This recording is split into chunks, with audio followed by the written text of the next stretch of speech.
আপনার বয়স যদি 50-এর বেশি হয়ে থাকে, আজকের কথাগুলো আপনার জন্য। কারণ আজকে কিছু গুরুত্বপূর্ণ কথা বলবো যেগুলো শুনলে আপনারই উপকার হবে।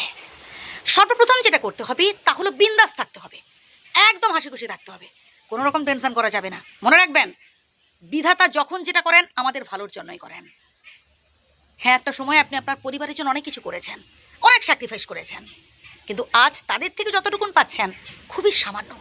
এতে কষ্ট পাচ্ছেন না ভাই, এতে কষ্ট পেলে চলবে না। দেখুন, আপনি আপনার পরিবারের জন্য করেছেন, সেটা আপনার ভালো লাগা থেকে করেছেন, সেটা আপনার দায়িত্ববোধ কর্তব্যবোধ থেকে করেছেন।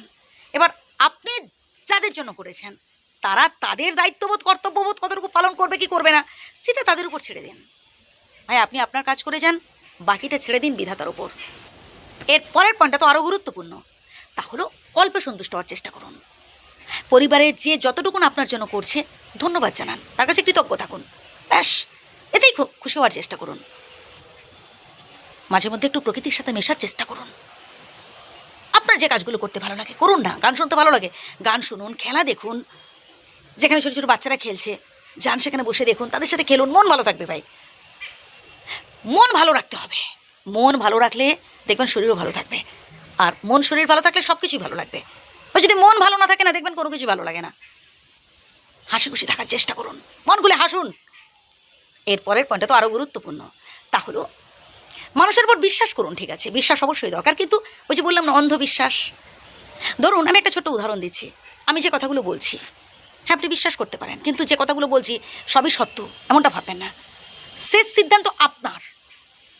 আপনি নিজের বিচার বুদ্ধি দিয়ে বিবেচনা করবেন যে কথাগুলো বললাম কতটুকুন সত্যি হতে পারে। যদি ভরসা করতে হয়, ভরসা করুন বিধাতার উপর। মনের সব কথা বলুন, দুঃখ কষ্টের কথা বিধাতাকে জানান ভাই। কাউকে অতিরিক্ত ভালোবেসে ফেলে অতিরিক্ত আবেগের বশে এমন ধরনের কথা বলবেন না, যাতে সে পরবর্তীকালে আপনার দুর্বলতার সুযোগ নিতে পারে, অসহায়ত্বের সুযোগ নিতে পারে। এই যেমন ধরুন না, বাবা তুই আমাকে ছেড়ে যাস না, তুই যদি আমাকে ছেড়ে চলে যাস আমি সব কিছু শূন্য দেখব।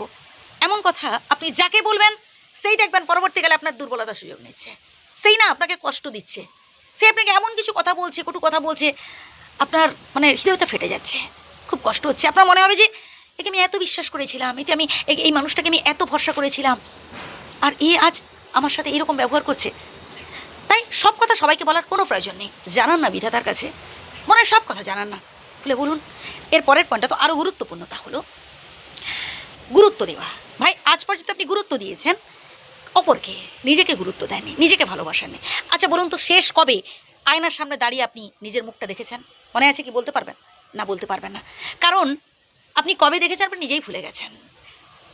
আপনি সবাইকে গুরুত্ব দিয়েছেন শুধুমাত্র নিজেকে ছাড়া। এবার থেকে, এখন থেকে নিজেকেও গুরুত্ব দিন।